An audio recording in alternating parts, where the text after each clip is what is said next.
Okay, Bismillahirrahmanirrahim. Saya Nur Atira binti Abdul Khalid dari kelas AB 2.2. Yang saya hormati iaitu Sir Saiful Nizar bin Sabri, iaitu pensyarah subjek pengajian Malaysia 2 di bawah kod MPU 2163. Okey, pada hari ini, pada petang ini saya ingin membentangkan tajuk yang diberi iaitu Dasar Pertanian Negara ataupun nama lain DPN. Okey, mari kita tengok pengenalan Dasar Pertanian Negara ataupun DPN. Okey, yang pertama, DPN dilancarkan pada 12 Januari 1984 oleh Datuk Musa Hitam, iaitu beliau selaku kuasa kabinet Dasar Pertanian Negara. Okey, seterusnya DPN ini merupakan satu transformasi kerajaan dalam meningkatkan pembangunan ekonomi negara, membangunkan sektor pertanian dan meningkatkan kualiti makanan negara. Okey, ia juga merupakan untuk mengkaji sistem perundangan pertanian mengikut perspektif Islam. Okey, hari sekali DPN ini dibentuk sebagai kerangka memajukan negara khususnya melalui pembangunan tanah. Okey, di dalam DPN ini terdapat juga matlamat yang telah ditetapkan oleh pertanian-pertanian. Okey, yang pertama, memaksimumkan pendapatan sektor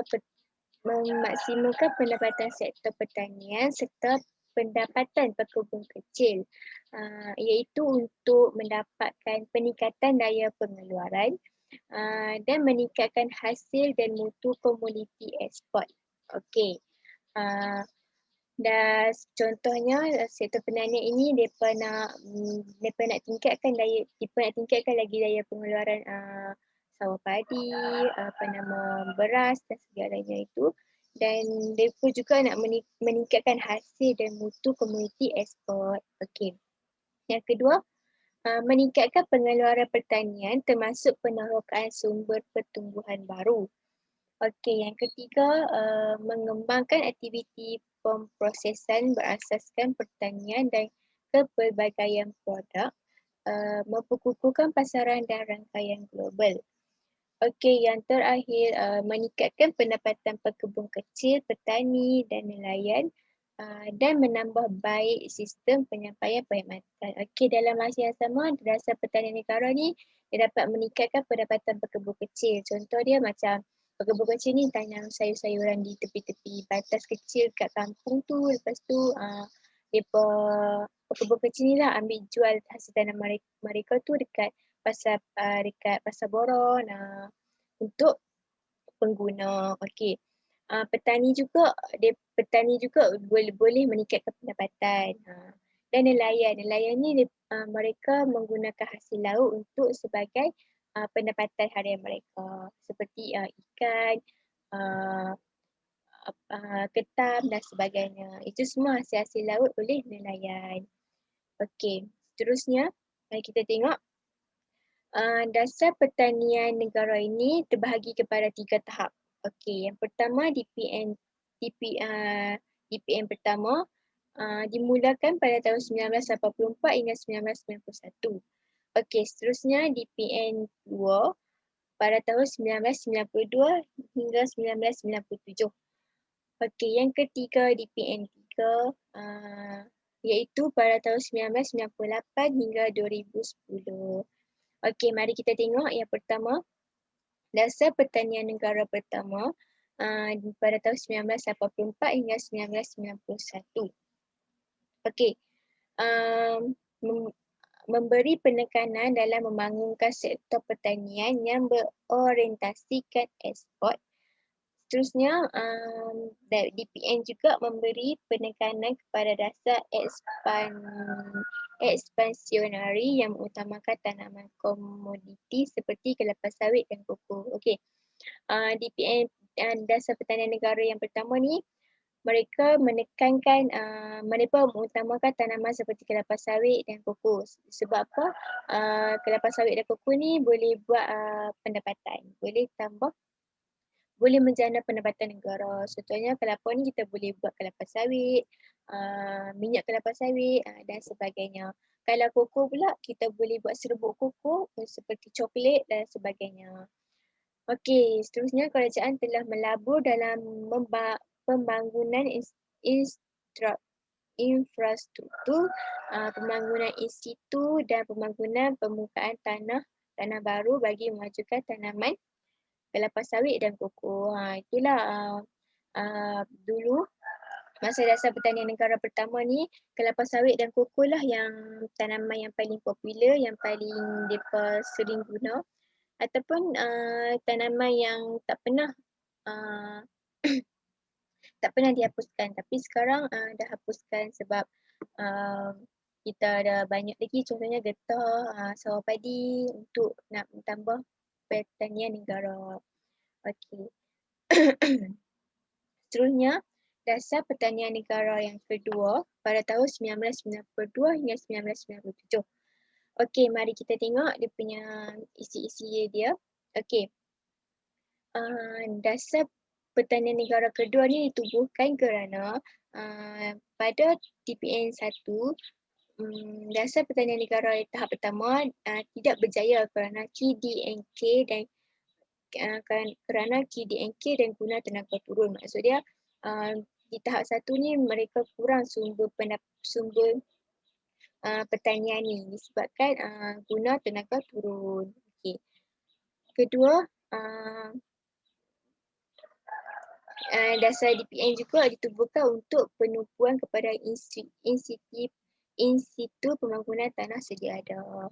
Okey, seterusnya memberi penekanan terhadap peningkatan produktiviti, kecekapan dan persaingan.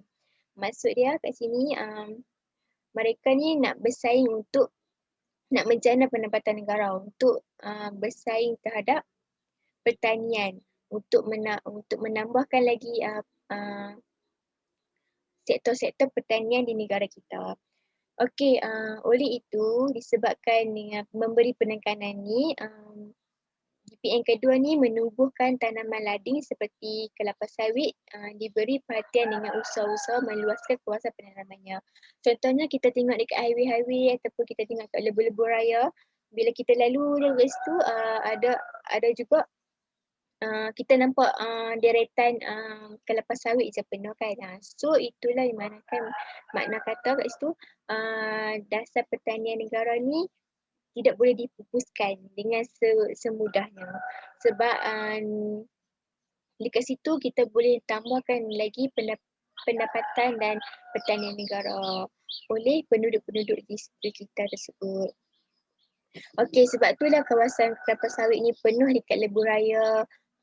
Ditambah lagi bila kita tebang bila kita tebang ada pemprosesan baru dia. Itulah kepentingannya pertanian ni terhadap negara kita. Okey, seterusnya DPN 2 dibuat setelah mengambil kira kedudukan kekangan tanah, tenaga buruh yang kian tua dan produktiviti yang rendah. Okey, seterusnya perubahan dilakukan dengan mengubah penumpuan kepada pembangunan pertanian ke arah penghasilan produk yang mempunyai nilai tambah. Okey, akhir sekali DPN ni membawa pembaharuan dari segi memajukan industri asas tani. Okey, dasar pertanian negara ni penting agaknya sebab mereka boleh memajukan lagi industri asas tani ni. Contohnya kita buat kempen farmer seperti jualan buah-buahan, sayuran ataupun pokok-pokok bunga. Itu penting kepada kita sebab kita nak lagi kita nak mendalamkan lagi, kita nak menanamkan lagi dasar pertanian ni supaya tidak pupus. Okey. Okey. Seterusnya dasar pertanian negara ketiga pada tahun 1998 hingga 2010.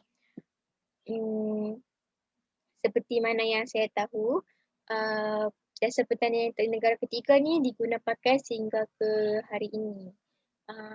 Ada juga contohnya di farmer dekat Perlis tu mereka guna dasar pertanian negara yang ketiga. Okey, TPN yang ketiga ni dia meningkatkan daya saing sektor pertanian berikutan liberalisasi perdagangan antarabangsa. Okey, DPN yang ketiga ni dilebihkan kepada antarabangsa. Perkembangan ekonomi yang pesat pada tahun 1991 dan kegawatan ekonomi yang berlaku menimbulkan cabaran baru dalam pengurusan sektor pertanian. Okey, akhir sekali memaksimalkan pendapatan melalui penggunaan sumber optimal. Okey.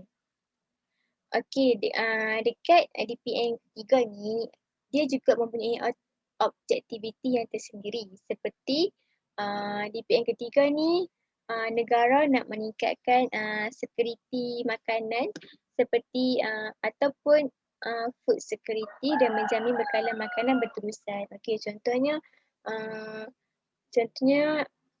DPN ketiga ni mereka buat kempen-kempen yang seperti yang saya kata tadi tu, jualan-jualan hasil buah-buahan, hasil sayuran ataupun hasil tanaman-tanaman pokok bunga. Itulah pentingnya dasar pertanian ni. Okey. Yang kedua, meningkatkan produktiviti dan daya saing sektor pertanian. Okey, dengan adanya DPN ni, mereka boleh meningkatkan produktiviti. Maksud dia kita nak mengemaskinikan semula segala sektor-sektor pertanian, segala baja-baja dan untuk kegunaan pertanian. Okey, yang ketiga, yang seterusnya mengukuhkan pertanian dengan sektor-sektor lain. Contohnya kita dapat kukuhkan pertanian ni dengan pemeliharaan, perlembungan, macam tu. Okey, mewujudkan sumber pertumbuhan yang baru untuk sektor pertanian dan memelihara dan menggunakan sumber-sumber asli secara mampan. Kita tak boleh tinggal sumber-sumber asli yang terdapat di negara kita ni, kerana sumber-sumber asli tu dapat membantu kita dalam meningkatkan dasar pertanian negara. Okey, seterusnya terdapat juga usaha-usaha sektor pertanian dan industri asas tani. Yang pertama, usaha-usaha ini nak meningkatkan daya saing pengeluaran makanan. Contohnya kita dah keluarkan makanan seperti beras, lepas tu beras pulut. Dengan adanya pertanian ni kita boleh combinekan kita boleh combinekan dan kita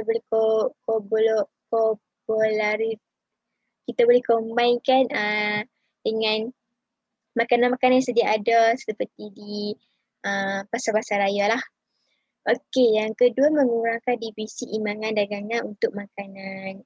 Yang ketiga meningkatkan pelaburan swasta. Okey. Meningkatkan pelaburan swasta ni kita boleh menambahkan pendapatan lah untuk pekerja-pekerja swasta. Okey, yang keempat sumber manusia yang mahir. Contohnya kita boleh ambil contoh juga daripada Jepun. Jepun ni merupakan salah satu negara yang mahir dalam bidang teknologi dan segala-galanya. Apa-apa pun mereka semua mahir. Okey, so kita boleh ambil salah satu contoh kat negara mereka dan kita boleh ada juga sumber manusia ni kita import daripada negara-negara luar untuk jalankan tanaman. Contohnya dekat Canberra Highland kita ada tanaman strawberry, lalantin dan sebagainya. Okey, dan dari dulu hingga sekarang ladang tersebut tak pernah pupus sebab mereka menjaga dengan seelok-eloknya. Okey, ada juga pelancong yang pergi ke sana untuk menikmati keindahan kehijauan pertanian-pertanian macam tu. Okey, yang kelima bekerjasama dengan kerajaan negeri. Kita boleh bekerjasama contohnya dengan negeri farmer, syarikat farmer dekat Perlis contohnya. Okey. Dan nombor keenam memperkemaskan sistem penyampaian perkhidmatan sektor awam. Okey, seterusnya. Okey, cabaran. Dalam menubuhkan dasar pertanian negara tahap pertama, kedua dan ketiga ini, terdapat juga cabaran-cabaran yang perlu kita hadapi. Contohnya yang pertama, keperluan untuk menyokong perindustrian negara dan pelaburan luar negara. Maksud dia kita nak eksport barang tu pergi ke luar negara tu, kita memerlukan sokongan. Kita memerlukan uh, pendapatan ataupun wang yang banyak. So kita ada hadapi masalah kat situ. Yang kedua, keperluan untuk mengurangkan penggunaan buruh dalam pertanian. Yang ketiga, keperluan untuk memperkukuhkan daya saingan sektor pertanian. Maksud dia kita boleh buat masuk golongan-golongan muda seperti golongan remaja untuk masuk alam pertanian ini. Kita boleh uh, kita kita juga boleh mengajar mereka dan menjadi usahawan pertanian yang berjaya walaupun dalam golongan muda. Okey, seterusnya keperluan untuk merubah sektor pekebun kecil. Okey, cabaran yang pertama ni, cabaran yang terakhir ni, keperluan untuk merubah sektor pekebun kecil ni, contohnya pekebun kecil ni tak seperti yang dulu. Dulu ni kita nak jaga pokok ataupun nak jaga kebun ni guna cara tradisional. Okay, sekarang ni dah cara moden, kita dah boleh tengok kita bila kita pergi kat lalu-lalu kawasan yang berbukit ataupun kawasan-kawasan yang banyak tanaman ni, mereka lebih banyakkan guna alat-alat yang moden. Contohnya nak siram pokok tu tak gaduh. Nak siram pokok tu secara moden. Macam ada alat-alat dia, macam tu. Tak seperti dulu. Ada juga yang guna tradisional, tapi di kawasan-kawasan kampung macam nak buat kecil-kecil saja. Okay. Tapi kalau di kawasan nak yang pertanian yang pertanian negara ni, mereka banyak gunakan alat-alat moden macam tu. Okey, akhir sekali dasar pertanian negara ni ada juga strategi pelaksanaan dia. Okey, strategi pelaksanaan dia terbagi kepada dua, iaitu yang pertama pendekatan perhutanan dan pendekatan berasaskan produk. Okey, mari kita tengok pendekatan perhutanan dahulu. Okey, yang pertama mengoptimumkan penggunaan sumber dengan menggabungkan perusahaan perhutanan dan pertanian.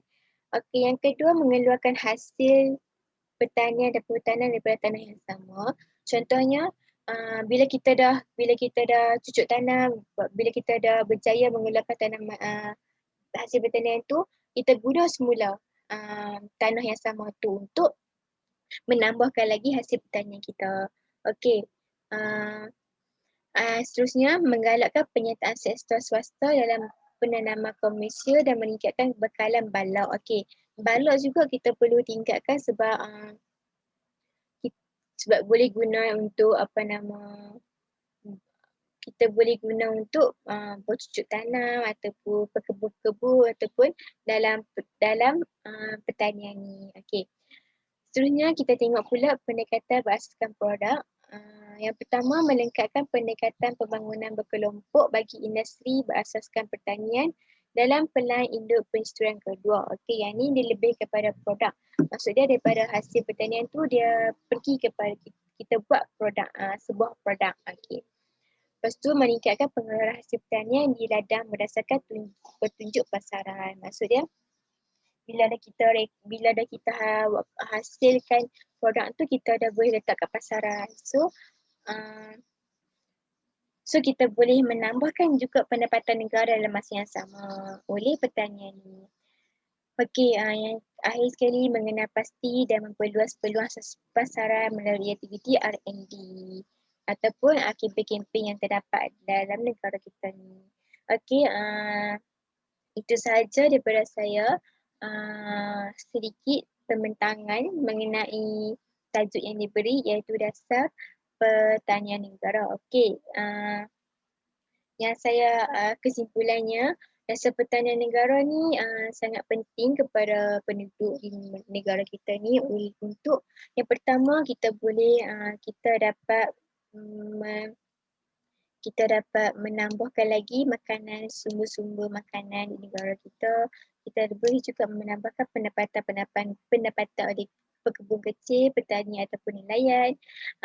Kita juga boleh yang pertanian tu kita juga boleh menghasilkan sebuah produk dan letakkan di pasaran. So dalam masa yang sama boleh menambahkan pendapatan negara melalui pertanian tersebut. Okey, itu saja. Assalamualaikum warahmatullahi wabarakatuh.